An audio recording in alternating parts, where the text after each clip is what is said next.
ఇది దళితుల పట్ల వివక్షణాల, దళితులు ప్రజాప్రతినిధి ఎదిగాక కూడా అహంకారంతో ప్రవర్తిస్తున్నారని, లేకపోతే వ్యక్తిగత వివాదము తేలదు. నందిగం సురేష్ ఉదంతం సంచలనం సృష్టించింది. దళిత ఎంపీ నందిగం సురేష్ కారును మరో కారుతో ఢీకొట్టేందుకు మంగళవారం గుర్తు తెలియని వ్యక్తులు ప్రయత్నించారు. బాపట్ల ఎంపీ సురేష్కు తుర్ట్లో ప్రమాదం తప్పింది. అమరావతి కరకట్ట వెంబడి ఇస్కాన్ టెంపుల్ సమీపంలో BB1 మధ్య జరిగిన ఈ సంఘటనలో ఎంపీ కారును ఢీకొట్టబోయిన కారులో ఉన్నవాళ్లు బొటన వేలు చిటికిన వేలు చూపిస్తూ చూపుడు వేలుతో వార్నింగ్ ఇచ్చి ప్రకాశం బ్యారేజీ వైపు పరారయ్యేందుకు ప్రయత్నించారు.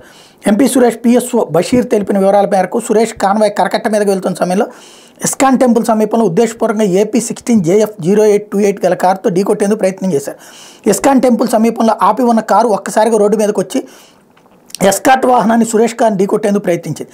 డ్రైవర్ అప్రమత్తమై కారును కంట్రోల్ చేశారు. లేకపోతే కారు కరకట్ట మీద నుంచి 30 అడుగుల లోతులో ఉన్న పంట పొలాల్లోకి దూసుకుపోయేది. AP16JF 0828 కారులో డ్రైవర్ వెనక కూర్చున్న వ్యక్తి కారు అద్దాలు దించి చూపుడు వేలుతో వార్నింగ్ ఇస్తూ టీడీపీ సింబల్ అయిన విక్టరీ సింబల్ చూపిస్తూ నాలుక మడత పెట్టి వార్నింగ్ ఇస్తున్నట్టు సైగలు చేశాడు. వెళ్లబోతున్నటువంటి కారుని ఆపడంతో అందులో ఉన్న వ్యక్తి కిందకి దిగి వేళ్లు చూపిస్తూ ఎంపీ అయితే ఏంటి, త్వరలోనే మీ సంగతి చూస్తానంటూ వార్నింగ్ ఇచ్చాడు. కారుకు అడ్డుగా నిలిచిన బషీర్ని ఢీకొట్టేందుకు ప్రయత్నించారు. ఎంపీ సురేష్ వచ్చి కారులో డ్రైవర్ వెనక సీట్లో కూర్చున్న వ్యక్తిని వివరణ ప్రశ్నించి నీ చెప్పేది ఏంటంటే అంటూ కారు ఎక్కుతూ మరోసారి చేతి వేళ్లు చూపుతూ నీ సంగతి తెలుస్తూ ఉంటే అక్కడి నుంచి వెళ్ళిపోయారు.